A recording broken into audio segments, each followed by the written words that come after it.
Situé dans la commune de Limba au sein de l'université de Kinshasa, le commissariat général à l'énergie atomique, mieux le centre régional des études nucléaires, est d'utilité très salutaire depuis sa création en 1959. Cependant, force est de constater que cette structure de l'État placée sous tutelle du ministère de la Recherche scientifique et innovation technologique demeure très peu connue du grand public, même au sein de certains cercles des intellectuels de la mission qui s'est assignée son directeur général, le professeur Steve Mwanza.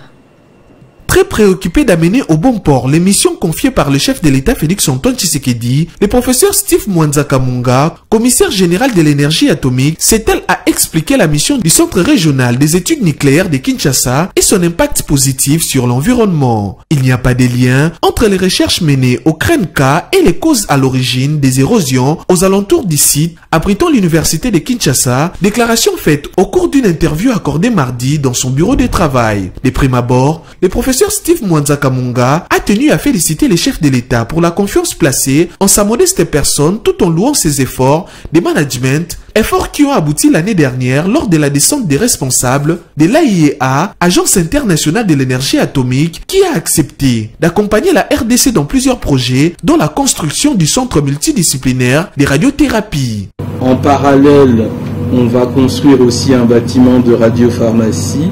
qui permettra de produire des radioisotopes spécifiques et puis la création également d'une école nationale supérieure de sciences et techniques nucléaires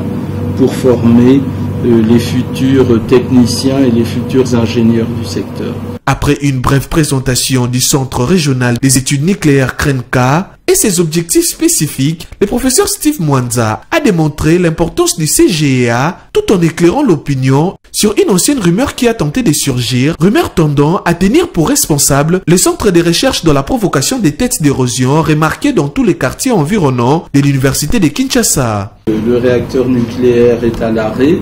Donc je ne vois pas très bien par quel mécanisme il pourrait créer des érosions. Ça n'est pas exact de penser ça. Ce qui crée les érosions, ce sont des phénomènes physiques extérieurs, naturels, qui sont liés à la résistance des sols et souvent aux problèmes d'hydrologie. Par contre, il a démontré la mission et plusieurs autres projets en vue toujours de l'amélioration des conditions de vie de la population congolaise.